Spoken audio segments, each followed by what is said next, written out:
September 1944, eastern France.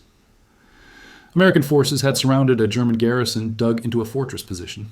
Stone walls, artillery, machine guns covering every approach. Inside, 1,500 German troops under a major who'd sworn he'd never surrender to the Americans. Patton sent an officer under white flag with a simple message: surrender now. Avoid unnecessary bloodshed, and your men will be treated as prisoners of war under Geneva Convention rules. The German major's response was defiant and delivered with absolute conviction. Tell General Patton that if he wants this fortress, he'll have to kill me to get it. It was meant to sound heroic, unbreakable, the kind of statement that rallies troops and intimidates enemies. Patton's response was 4 words: I can arrange that.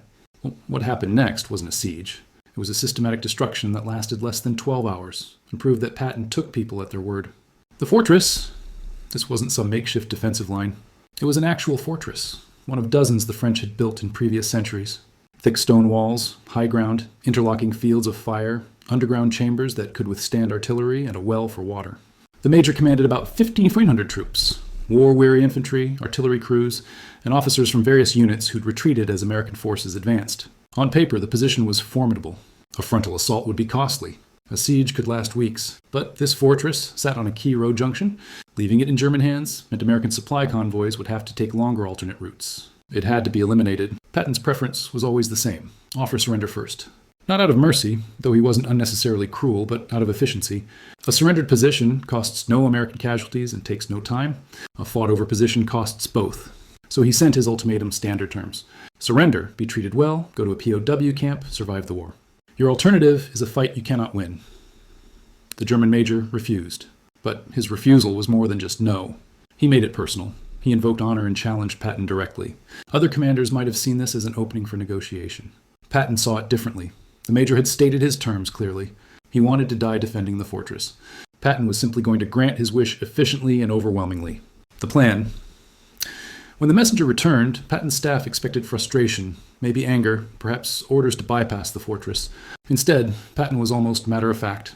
According to officers present, his response was chillingly pragmatic. The major says we have to kill him. Let's not disappoint him. Then he started issuing orders, precise and comprehensive. First, complete encirclement, no one in or out. Cut the water supply, if possible. Second, every heavy artillery piece within range to register on the fortress. Precise targeting. Stone walls might stop small arms, but not 155mm shells. Third, air support. Tank-busting aircraft with precision munitions targeting the command post, artillery positions, and ammunition storage. Finally, and this showed Patton's understanding of psychological warfare, he ordered loudspeakers brought up. The Germans would be told exactly what was coming, not as a threat, as a schedule. Give them time to think. Give them time to realize their commander's heroic stance was going to get them all killed. Patton made it clear this would be overwhelming, intense, and precisely coordinated. Get it done in hours, not days. The message to his troops was equally clear. The Germans inside had been offered surrender. They refused. What happens next is their choice, not ours. The assault began at dawn. Not because dawn attacks are traditional, but because Patton wanted the Germans to spend the entire night knowing what was coming. The loudspeakers had broadcast the schedule. They had hours to think about it, hours for doubt to spread. When the sun rose, the artillery commenced exactly on schedule. Coordinated barrages targeting specific sections of the fortress walls. Shell after shell slammed into the same sections, opening breaches, creating weak points, exposing the interior.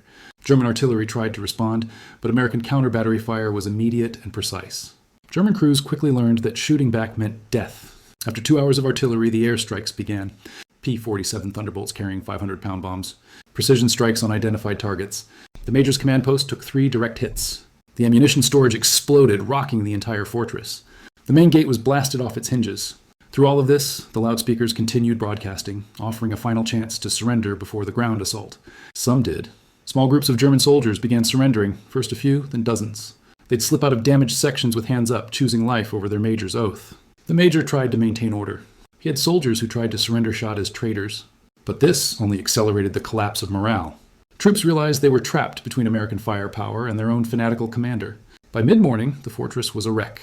Walls breached in multiple places, artillery positions destroyed, command structure shattered. And then American infantry attacked from every breach simultaneously.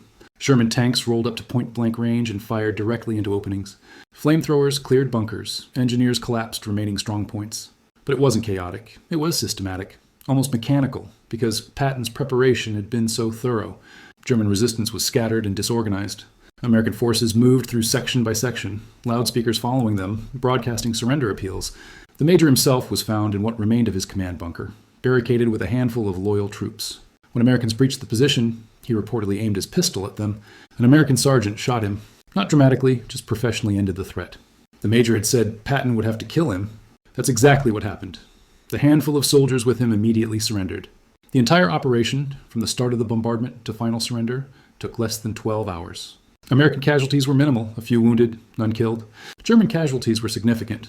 The major was dead, as promised. About 200 other German soldiers were killed, mostly in the bombardment. Another 300 were wounded. The remaining 1,000 surrendered. When American intelligence examined the fortress, they found evidence of how close the major had come to losing control even before the assault. Notes from junior officers, questioning the decision to fight. Soldiers who'd been executed for attempting to surrender. The major's defiance hadn't inspired his troops. It had trapped them. Patton toured the fortress the next day. According to officers with him, he showed no satisfaction, no gloating. He was matter of fact. The major said we'd have to kill him. We did. But Patton also visited wounded German prisoners and ensured they were receiving proper medical care.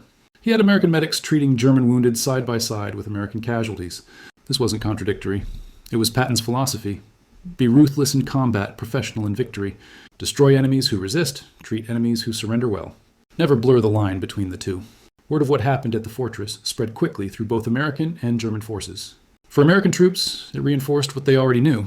Patton would use overwhelming force when necessary, but he'd always try diplomacy first. The major had been given multiple chances. His death was the result of his own choice. For German forces, the message was more chilling. The story wasn't just that the fortress fell, it was how completely and systematically it fell. How Patton had taken the major's defiant challenge literally and methodically fulfilled it. German commanders started circulating the story as a warning. When American forces offered surrender, particularly Third Army units, you took the offer seriously. Because refusing meant Patton would do exactly what he said with overwhelming efficiency. Some German officers later stated in interrogations that they surrendered specifically because they'd heard about the fortress. They'd learned that Patton's threats weren't negotiations. They were statements of fact. This was psychological warfare at its most effective. Not propaganda, just the truth. Patton meant what he said every time. The brutal arithmetic. Looking back, it's worth considering what the German major's defiance actually accomplished. He'd wanted to defend German honor, to show that not all Wehrmacht officers would surrender meekly, to make the Americans pay a price. What he actually did was get 200 of his men killed, 300 wounded, and the remaining thousands sent to POW camps, for a position that held less than a day and delayed Patton's advance by maybe 12 hours. If he'd accepted the initial surrender offer, all 1,500 of his troops would have survived. They'd have spent the rest of the war in relatively safe POW camps. Many would have gone home to their families. Instead, hundreds died or were maimed. And for what? The fortress fell anyway. The road junction was in American hands by nightfall. Patton's advance continued without meaningful delay. This is the brutal arithmetic of war that idealistic commanders sometimes forget. Heroic last stands make good stories, but they don't change outcomes when you're facing overwhelming force. They just increase casualties. The lesson, there's a leadership lesson here that applies beyond military contexts. When you make dramatic statements, you'll have to kill me. Over my dead body, I'll never surrender. You'd better be prepared for your opponent to take you literally, because some people will. Patton was one of those people. He didn't interpret defiant challenges as opening negotiating positions. He interpreted them as statements of preference. You want to fight to the death? Okay, that can be arranged. The German major learned this lesson too late. His troops learned it at the cost of their lives or freedom. Other German commanders learned it and surrendered when offered terms. With Patton, dramatic defiance didn't prolong anything. It just changed the intensity of what came next. Other commanders might have been insulted and tried to prove they weren't monsters. Patton simply took it as a statement of preference and acted accordingly. There's something almost coldly logical about this. The major stated his terms. Only death would make him surrender. Patton provided those terms efficiently and professionally. The major got exactly what he'd asked for. For modern viewers, this raises uncomfortable questions. Should Patton have tried harder to persuade the major? Should he have been more reluctant to fulfill what was essentially suicide by soldier? Or was Patton right to take people at their word? The answer probably depends on your view of leadership and responsibility. What's undeniable is the outcome. The major said, "You'll have to kill me." Patton did. And every other German commander who heard the story learned to be very careful about what they said to American negotiators. Because with Patton, challenges weren't deterrents, they were permission. Do you think Patton should have tried harder to avoid killing the major? Or was the major's death his own responsibility? Drop your thoughts in the comments. And if you want more stories about leadership, responsibility, and the consequences of dramatic statements, subscribe now.